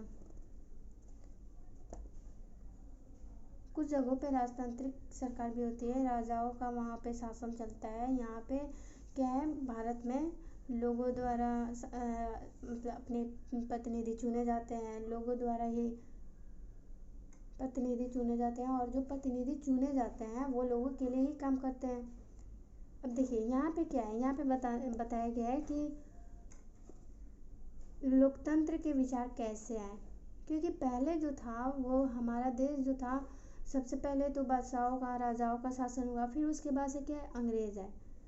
अब अंग्रेजों के हम लोग क्या हुए थे, लोग गुलाम बन गए थे लोग। ठीक है, कई वर्षों के संघर्ष के बाद अंग्रेजों ने देश के कुछ शिक्षित और शक्तिशाली व्यक्तियों को, संपत्तिशाली व्यक्तियों को मत देने का अधिकार दिया। ठीक है, यानी कि जो गरीब थे, अशिक्षित थे, औरत थे, ये सारे लोग वोट नहीं दे सकते थे। अब इसी के विरोध में महात्मा गांधी ने यंग इंडिया पत्रिका के माध्यम से अपने बातों को रखना चाहा। ठीक है, 1931 ईस्वी में, ये हम लोग ध्यान रखेंगे लोग, 1931 ईस्वी में महात्मा गांधी ने यंग इंडिया पत्रिका लिखा था। ठीक है, यंग इंडिया पत्रिका के माध्यम में के द्वारा ये महात्मा गांधी क्या बोलते हैं, वो अपनी किस बात को रखते हैं, तो उनका कहना था कि मैं यह विचार सहन नहीं कर सकता कि जिस आदमी के पास संपत्ति है वो वोट दे सकता है, लेकिन वो व्यक्ति या वो आदमी जिसके पास चरित्र है, जो देशभक्त है, जो संपत्ति वाला है या शिक्षा वाला नहीं है, यानी कि जिसके दिल में अपने राष्ट्र के लिए प्रेम है लेकिन वो गरीब है, तो वो वोट नहीं दे सकता है। जो दिन भर अपना पसीना बहाकर ईमानदारी से काम करता है वो वोट नहीं दे सकता है, क्योंकि वो गरीब आदमी होने का गुनाह है किया है। ठीक है, तो ये यंग इंडिया पत्रिका में महात्मा गांधी ने कहा था। और यहाँ पे बताया गया कि लोकतांत्रिक देश में सभी महिलाओं को वोट देने का अधिकार होने चाहिए, क्योंकि वोट देने का अधिकार उसके देश प्रेम के आधार पे होनी चाहिए, ना कि वो उसके लिंग या धर्म या संपत्ति का आधार नहीं होनी चाहिए। ठीक है, तो अब यहाँ पे दिखाया गया है कि पूरे विश्व में कहाँ कहाँ महिलाओं को वोट देने के लिए महिलाओं को संघर्ष करना पड़ा और तब जाके उन्हें वोट देने का अधिकार मिला। जैसे कि 1902 ईस्वी में ऑस्ट्रेलिया में, फिर उसके बाद 1920 ईस्वी में अमेरिका में, 1928 ईस्वी में इंग्लैंड में। ठीक है, तब धीरे धीरे फिर फ्रांस, भारत, इटली सारी जगहों पे महिलाओं को वोट देने का अधिकार प्राप्त हुआ। भारत शासन अधिनियम 1919, ये क्या है? भारत शासन अधिनियम 1919 के द्वारा भारत में महिलाओं को वोट देने का अधिकार मिला। ठीक है, भारत में। सार्वभौम वयस्क मताधिकार। सार्वभौम वयस्क मताधिकार का मतलब हो गया कि वोट देने का अधिकार सभी को होनी चाहिए। इसमें मतलब कि औरत, मर्द या फिर जात या फिर लिंग या फिर आर्थिक रूप से चाहे सामाजिक रूप से किसी प्रकार का कोई विभेद नहीं होनी चाहिए। इस अधिकार को यानी कि सभी को अधिकार मिलने चाहिए, उनके साथ बिना किसी भेदभाव को सभी को वोट देने का अधिकार मिलने चाहिए, जिसे सार्वभौम वयस्क मताधिकार कहा जाता है। लोकतांत्रिक सरकार के मुख्य तत्व कौन कौन होते हैं? तो लोकतांत्रिक सरकार को बनाने का काम किसका होता है? लोगों का। अब इसमें क्या होता है? लोगों के समस्याओं का समाधान होता है। इसका प्रमुख सिद्धांत क्या है? इसका काम क्या है? ठीक है, तो ये समानता और न्याय के प्रमुख सिद्धांत पे काम करती है। अब भागीदारी में लोग भागीदारी लेते हैं। लोग देखिए, जनता ही लड़ती है और जनता ही उस अपने बीच किसी एक खास शख्स को, खास चेहरा को, समाज मतलब कि समाज हित को, देश प्रेमी को वो अपने वोटों के द्वारा जिताती है। फिर अब वो जो जीता हुआ व्यक्ति होता है, प्रत्याशी जो होता है, वो सरकार बनाकर उस अपने आसपास के, अपने देश, अपने समाज के सभी लोगों के लिए, सभी के लिए काम करती है, सभी की समस्याओं को दूर करती है। अब इसमें आगे तो भागीदारी में हम लोग समझे लो कि कैसे लोगों का भागीदारी होता है सरकार बनाने में। अब सरकार जब बन जाता है तो सरकार जो है लोगों के लिए काम करती है। हमारा देश क्या है? लोकतांत्रिक है। ठीक है, अब यहाँ पे बहुत सारी समस्याएं उत्पन्न होती है। ठीक है, बहुत सारे अच्छे बुरे काम होते रहते हैं, विवाद भी होते हैं। अब उन विवादों को सुलझाने का काम किसका होता है? सरकार का होता है। उन विवादों के बीच में कुछ मुख्य विवाद को यहाँ पे बताया गया है कि कैसे राष्ट्रीय स्तर पर, ठीक है, ये मतलब कि ये विवाद क्या है? या तो ग्रामीण स्तर पे हो सकते हैं, राष्ट्रीय स्तर पे, राजकीय स्तर पे, ये बताया गया। ठीक है, कैसे कृष्णा और कावेरी नदी विवाद जो है, कृष्णा और कावेरी नदी विवाद ये कहाँ पे है? तमिलनाडु और कर्नाटक राज्य के बीच। ठीक है, कृष्णा और कावेरी नदी विवाद का उल्लेख का मतलब किससे मिलता है? तमिलनाडु और कर्नाटक राज्य। सतलज नदी विवाद कहाँ पे मिलता है? हरियाणा और पंजाब के। ठीक है, वैसे यह नदी विवाद का यहाँ पे चर्चा किया गया है। कुछ किसानों से संबंधित विवाद हो सकते हैं, कुछ छात्रों से संबंधित हो सकते हैं, रोजगार से संबंधित हो सकते हैं, स्वास्थ्य से संबंधित हो सकते हैं, अनेक विषय से संबंधित हो सकते हैं। अब हम लोग भागीदारी में देख लिए लोगों की भागीदारी, फिर विवाद को देख लिए लोग कि कैसे विवाद उत्पन्न होते हैं, फिर सरकार इसमें क्या भूमिका निभाती है। फिर समानता और न्याय के बारे में यहाँ पे हम लोग देखते हैं कि सरकार कैसे हम लोगों को क्या क्या सुविधाएं देती है। तो संवैधानिक सुविधाएं हम लोग को सरकार देती है। संविधान ही हमें यह छूट दी है। क्या यहाँ पे समानता और न्याय में देखा जाए तो समानता का उल्लेख किसमें किया गया है? संविधान के अनुच्छेद 14 से 18 में किया गया है, जो कि हम लोग पिछले चैप्टर्स में भी पढ़ चुके हैं लोग कि 14 से 18 में कौन कौन सा मुख्य अनुच्छेद है। 14, 15, 16, 17, 18 और ये क्या क्या कहते हैं। ठीक है, जैसे कि किसी भी आधार पर कोई भी भेदभाव नहीं होना चाहिए, बिना किसी भेदभाव के सभी को सभी तरह की स्वतंत्रता होनी चाहिए। अनुच्छेद 14 था। अनुच्छेद 15 क्या कहता है? अनुच्छेद 15 क्या कहता है? धर्म, जाति, लिंग के आधार पर किसी प्रकार कोई भेदभाव नहीं होना चाहिए। अनुच्छेद 16 क्या कहता है? सभी को देखिए यहाँ पे ब्लू टिक्स की वजह से 1 जो है वो छुप गया है, तो इसे 5 से नहीं मानिएगा, इसे 14, 15, 16, 17। ठीक है, अनुच्छेद 16 में था कि राज्य स्तर पर जितने भी अगर रोजगार निकल रहा है उसमें सभी राज्य के सभी निवासियों को उस रोजगार पे अधिकार होने चाहिए। 17 क्या करता है? छुआछूत का अंत करता है, अस्पृश्यता का अंत करता है। 18 उपाधियों का अंत करता है। अब इस चैप्टर में आगे और कोई इम्पोर्टेंट टॉपिक नहीं है। फिर अगले चैप्टर को देखते हैं ना, चैप्टर नंबर 6 को। तो हमारा ये छठा चैप्टर रहेगा स्थानीय सरकार। यानी कि अब हम लोग स्थानीय स्तर पर सरकार को समझेंगे। इसमें स्थानीय सरकार ग्राम पंचायत पर विशेष ध्यान दिया गया है। ग्राम पंचायत का उल्लेख किसमें किया गया है?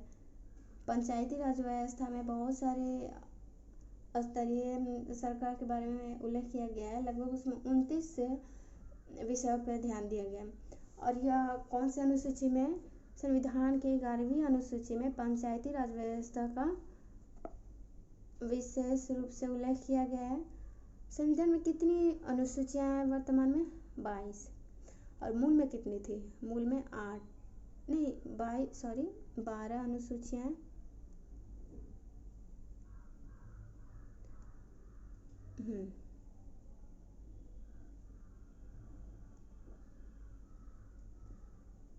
ठीक है, तो वर्तमान में 12 अनुसूचियां हैं और मूल में कितनी थी? 8 अनुसूचियां थी। ये तो कैसे हुई? संविधान संशोधन के द्वारा। समय समय पर हमारी आवश्यकताओं के अनुसार संविधान में संशोधन होते रहता है और अनुच्छेद और अनुसूचियां बढ़ती रहती हैं। ठीक है, अब आगे हम लोग ग्राम पंचायत को फिर वैसे ही कहानी का यहाँ पे आधार लिया गया है। कहानी के जरिए यहाँ पे ग्राम पंचायत को समझाने की कोशिश की गई है। ग्राम पंचायत का उल्लेख क्या है? 11वीं अनुसूची में देखने को मिलती है। 11वीं अनुसूची में कितने विषयों का वर्णन हुआ है? तो 29 विषय, 29 विषयों का यहाँ पे वर्णन किया गया है। ठीक है, 73वें संविधान संशोधन के तहत 1992 में 11वीं अनुसूची में 29 विषयों को शामिल किया गया है, जिसमें से पंचायत स्तर का, ठीक है, ग्रामीण स्तर का, सड़क विकास, जल, बाजार, इन सभी विषयों को शामिल किया गया है।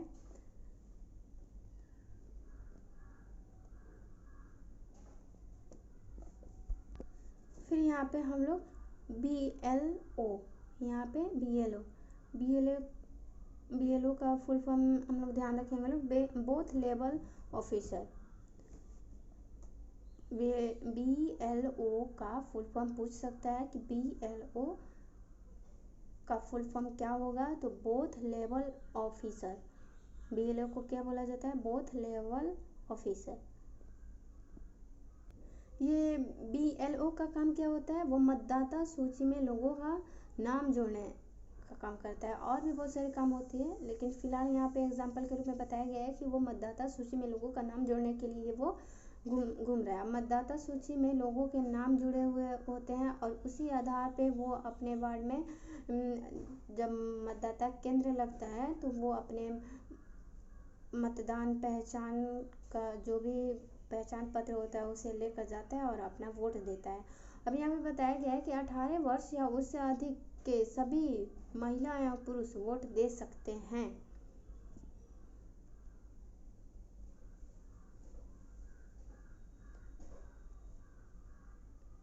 यहाँ पे फिर बताया गया है कि ग्राम पंचायत की जनसंख्या कम से कम 7,000 या उससे अधिक होनी चाहिए। यहाँ पे क्या बताया गया है कि ग्राम पंचायत के लिए आवश्यक है कि वहाँ की जनसंख्या कम से कम 7,000 या उससे अधिक होनी चाहिए।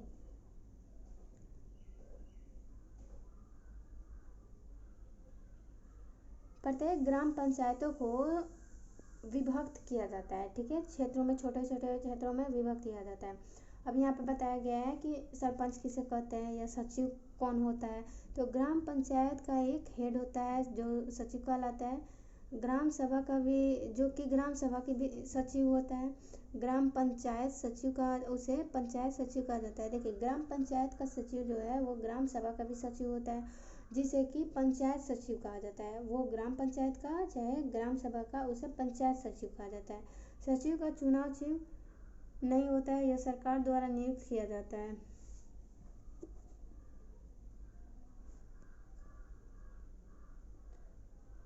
फिर आगे हम लोग इसमें देखेंगे लोग कि ग्राम पंचायत का जो है कार्य किस प्रकार का होता है।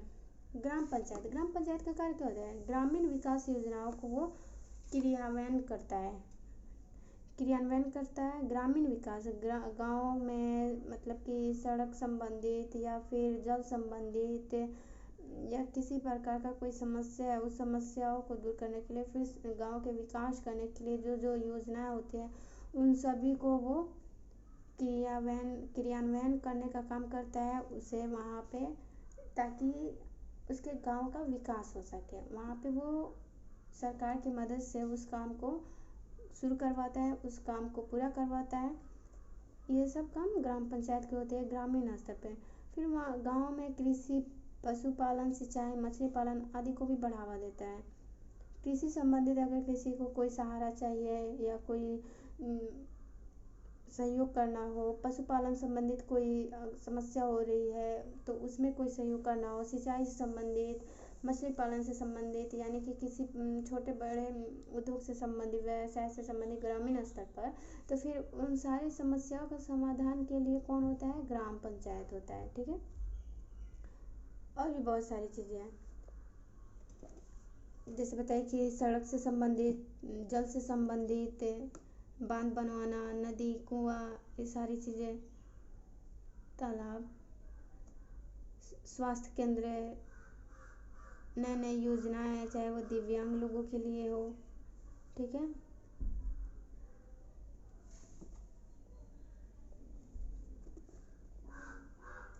ग्राम पंचायत के आय के साधन। ग्राम पंचायत जब इतना सारा काम करता है, वो ग्रामीण स्तर पर जब इतना सारा काम करता है, तो फिर उसको आय कहाँ से मिलता है? पहला आय देखिए, दो तरह से उसके आय का स्रोत होता है। एक आय जो वो खुद कर के रूप में लगाता है उन सारी चीज़ों पर, ठीक है, ग्राम पंचायत, और दूसरा सरकार के द्वारा उसे अनुदान के रूप में मिलता है।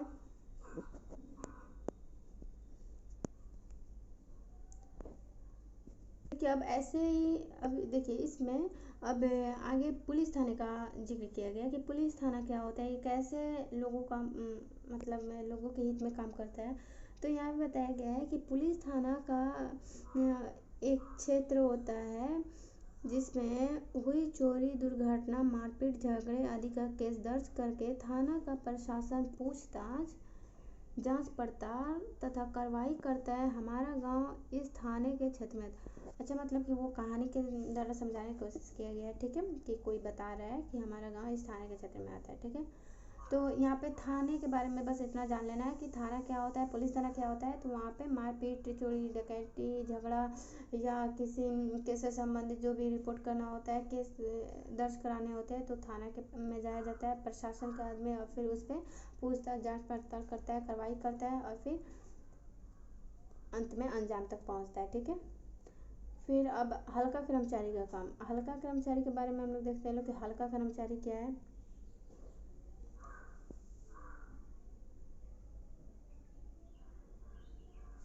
इसमें हम लोग देखते हैं लोग कि गांव की ज़मीन का नापना, उसका अभिलेख रखना हल्का कर्मचारी का काम होता है। यानी कि जो ज़मीन का पटवारी यानी कि लेखा जोखा का काम जो पटवारी करता है उसी को हल्का कर्मचारी कहा गया है। हल्का कर्मचारी क्या हुआ?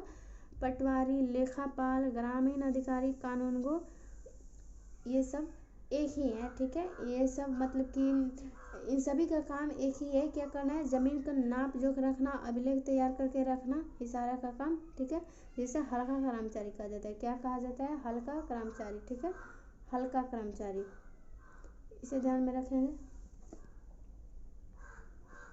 अब आगे देखते हैं। अब हम लोग जब ये तो देख लिए लो कि हल्का कर्मचारी कौन होते हैं। हल्का कर्मचारी जिसे क्या क्या कहा गया है? पटवारी, लेखापाल, ग्रामीण अधिकारी, कानूनगो भी कहते हैं। ठीक है, ये सब ये हल्का कर्मचारी के ही रूप है। ठीक है, अब यहाँ पे एक नया कानून, हिंदू अधिनियम धारा, ये जानेंगे। ठीक है, नए कानून के मुताबिक बेटियों और उनकी मां को जमीन में बराबर हिस्सा मिलता है। यह कानून सभी राज्यों और केंद्र शासित प्रदेशों में भी लागू होगा। इस कानून से बड़ी संख्या में औरतों का फायदा होगा। नया कानून क्या है? हिंदू अधिनियम धारा 2005 है। इस कानून के अंतर्गत क्या कहा गया है कि इसमें मतलब कि बेटा हो या बेटी हो या उसकी माँ हो, सभी को जमीन में बराबर का हिस्सा मिलना चाहिए। ठीक है, आगे अब इसमें देखते हैं लोग अब क्या है।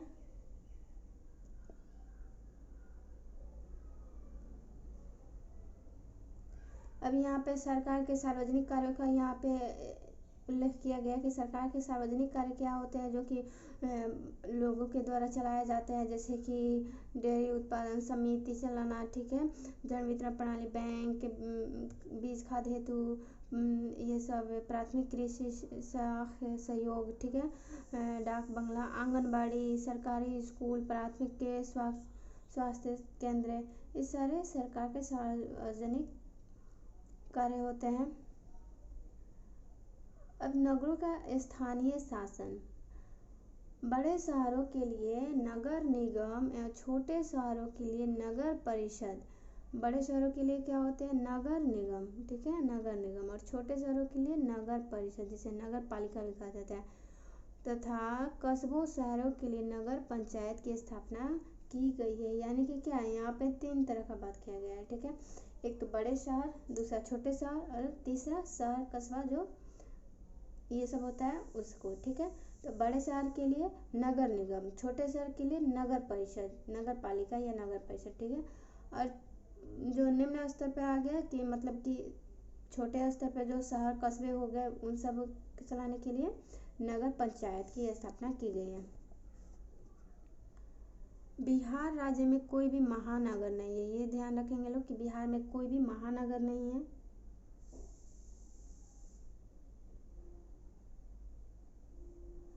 अब यहाँ पे ये ध्यान देने योग्य बात है कि बिहार में पटना नगर निगम की स्थापना 1952 ईस्वी में की गई। नगर निगम का मतलब देखें लोग ना कि बड़े शहरों में, यानी कि बिहार का पटना बहुत बड़ा शहर है, इसलिए यहाँ पे नगर निगम की स्थापना की गई और नगर निगम की स्थापना 1952 ईस्वी में की गई।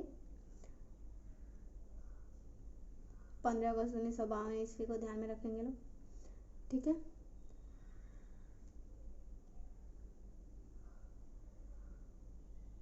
और यहाँ पे एक और चीज़ यहाँ पे ध्यान देने बात है कि ब्रिटिश काल से पटना सिटी नगर पालिका एवं पटना प्रशासकीय समिति के कार्यरत थी, ठीक है। ब्रिटिश काल से यह किस व्यवस्था के अंतर्गत आती थी? नगर पालिका और प्रशासकीय समिति के अंतर्गत आती थी, ठीक है। नगर को आबादी के अनुसार कई भागों में बांटा गया, जिसे वार्ड भी कहा जाता है। नगर को आबादी के अनुसार कई भागों में बांटा गया, जिसे वार्ड कहा जाता है, ठीक है। जैसे कि पटना के नगर को यहाँ पे बताया गया है कि 72 वार्डों में बांटा गया है, ठीक है। सभी वार्डों से एक एक व्यक्ति चुनकर आते हैं, जिसे वार्ड काउंसलर या पार्षद कहते हैं। पार्षद या वार्ड सदस्य सुना जाता है ना, ठीक है। ये सब क्या होते हैं? ये वार्डों से एक व्यक्ति चुने जाते हैं और ये पूरे वार्ड मिला के क्या होते हैं? नगर का निर्माण करते हैं, क्योंकि नगर का ही एक इकाई के रूप में वार्ड होता है, ठीक है। अब यहाँ पे बताया गया है कि इनका कार्यकाल 5 वर्षों के लिए होता है। ये पार्षद जो होते हैं, यानी कि नगर पार्षद या ये सभी वार्ड पार्षद होते हैं, नगर पार्षद नहीं, क्योंकि इन सभी को मिलकर फिर नगर का निर्माण होता है। निगम परिषद अपने निर्वाचित सदस्यों में से ही एक महापौर और उप महापौर चुनते हैं, ये भी ध्यान रखना है। अब देखिए यहाँ पे क्या बताया गया है कि सबसे बड़ा क्या होता है? नगर निगम, उससे छोटा नगर परिषद, उससे छोटा नगर पंचायत, ठीक है।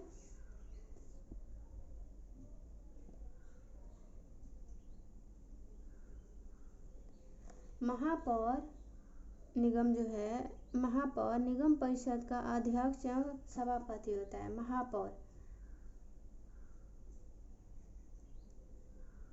यहाँ पे है ना कि निगम परिषद अपने निर्वाचित सदस्यों में से किसी एक को महापौर चुनते हैं, और जो महापौर होता है वो क्या होता है? अध्यक्ष सभापति होता है। किसका? निगम परिषद का। और इन सभी का काम क्या होता है? निगम परिषद का अध्यक्ष कौन हो गया? महापौर। और महापौर का यानी का काम क्या हो गया? यानी कि निगम परिषद का काम क्या हो गया कि ये शिक्षा, स्वास्थ्य, चिकित्सा, लोक निर्माण, उद्यान, सड़क के इस सभी चीज़ों पर ध्यान देना, अपने नगर के प्रशासन पर ध्यान देना, ठीक है। बहुत सारे काम हैं यहाँ पे, जल, स्वास्थ्य, चिकित्सा अधिकार, सार्वजनिक सुविधा, विकास संबंधित कार्य, सब निगम परिषद का काम है, जिसका अध्यक्ष महापौर होता है। झुग्गी झोड़ी मलिन बस्तियों का विकास करना, विविध कार्य, सॉरी। अब यहाँ पे आ जाएगा कि ये भी बहुत इम्पोर्टेंट पॉइंट है कि 1994 में सूरत क्या था, सूरत जो है सबसे गंदे शहरों में जाना जाता था। उस समय वहाँ पे भयंकर प्लेग फैला हुआ था। उस समय तक भारत के सबसे गंदे शहरों में सूरत शामिल था, और वर्तमान में सबसे स्वच्छ, सबसे सुंदर शहरों में शामिल रहता है सूरत। तो 1994 में सूरत में महामारी फैली हुई थी। कौन सी महामारी? प्लेग। आज की तारीख में भारत के सबसे साफ सुथरे शहरों में सूरत का नाम आता है।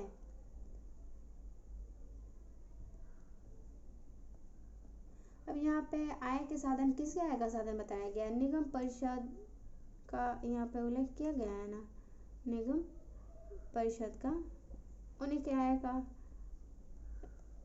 ठीक है। तो आय कैसे? कोई भी ये जो सरकारी कर्मचारी होते हैं, एक तो जैसे कि हम लोग देखें लोग वहाँ पे कि सरपंच का या नगर निगम का आय कहाँ से मिलता है? नगर निगम, नगर परिषद, ये सब क्या, एक तो वो कर लगाते हैं अपने आसपास के इलाकों में, उनसे उन लोग को टैक्स से जो भी मिलता है, ठीक है। और दूसरा जो सरकारी खाते से जो उनको आय मिलती है वो हो गया। यहाँ पे इस बात को समझेंगे लोग कि इस राशि का बड़ा भाग सरकार द्वारा अनुदान से आता है। लोग जो टैक्स देते हैं उसी से सरकार इस राशि को उपलब्ध कराती है। देखिए, हम लोग जो भी टैक्स देते हैं लोग ना, वही टैक्स जो है वो सरकारी कर्मचारियों को वेतन के रूप में मिलता है। तो ऐसा नहीं है कि जो सरकारी कर्मचारी हैं वो, उनके लिए सरकार अलग से ये दे रही है, हमारे टैक्स से ही उनका रोजगार चलता है, ठीक है। कुछ कर ऐसे होते हैं जो निगम खुद वसूलती है। जैसे हम लोग देखें लोग ना कि बड़े दुकानों को नगर निगम के द्वारा लाइसेंस बनवाना पड़ता है, यानी कि उस पर वो नगर निगम टैक्स लगाती है, ठीक है। तो कुछ नगर निगम जो होते हैं खुद टैक्स वसूलती है, ठीक है। गृह कर, जल कर, मल कर, पैसा कर। इसके अलावा नगर निगम अपनी दुकानों से किराया भी वसूलती है। नगर निगम के आय के ये सारे साधन हो गए क्या? मकान, दुकान, अन्य स्रोतों से सरकार द्वारा प्राप्त होने वाले अनुदान, ठीक है। देखिए यहाँ पे सबसे लास्ट पॉइंट को इसमें देखते हैं लोग, मतलब इस चैप्टर का, छठे चैप्टर का। यहाँ पे रेलवे से संबंधित कुछ जानकारी दी गई है, ठीक है।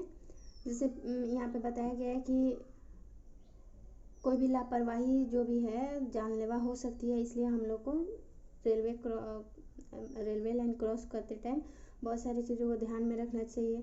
अपने वाहन को पीछे रखनी चाहिए, ठीक है। 20 मीटर पहले ही रोक देनी चाहिए। हॉर्न जो है वो ध्यान से सुननी चाहिए। दाएं बाएं सभी तरफ ध्यान रखनी चाहिए। पूर्ण रूप से सुनिश्चित होने के बाद ही वाहन पार करने चाहिए, कि मतलब कि जब हम लोग पूर्ण रूप से ये देख ले लो कि हाँ रेल चला गया है, अब रेलवे फाटक उठ गया है, तब हम लोग सिग्नल साइन मिल जाता है कि हाँ अब वाहन जा सकता है, तभी हम लोग को जाना चाहिए, ठीक है। याद रहे आपकी जिंदगी एक अमूल्य है, ठीक है। हमारी ज़िंदगी क्या है? अमूल्य है। भारतीय रेलवे अधिनियम जो है 1989 ईस्वी में जोड़ा गया, ठीक है। 2014 धाराएं हैं इसमें।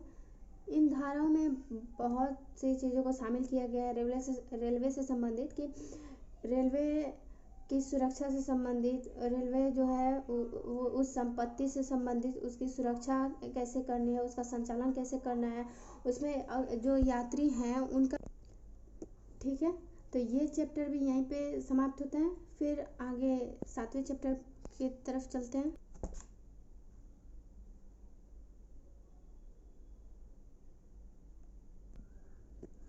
तो इस पूरे चैप्टर में हम लोग क्या देख रहे हैं लोग, सड़क से रिलेटेड जितने भी संकेत होते हैं उसके बारे में, सड़क से संबंधित जो हम लोग को जानकारी होनी चाहिए उन सारी चीज़ों के बारे में, जैसे कि लाल बत्ती के बारे में हम लोग जानते हैं लोग कि ठहराव का संकेत देता है, हरी बत्ती आगे बढ़ने का संकेत देता है, पीली बत्ती सतर्कता के साथ आगे बढ़ने का संकेत देता है। फुटपाथ पे क्या होता है, फुटपाथ पार्श्व भाग में होता है, उस पर पैदल चलने वाले यात्रा के लिए ये बनाया गया रहता है, ठीक है, किनारे के साइड में।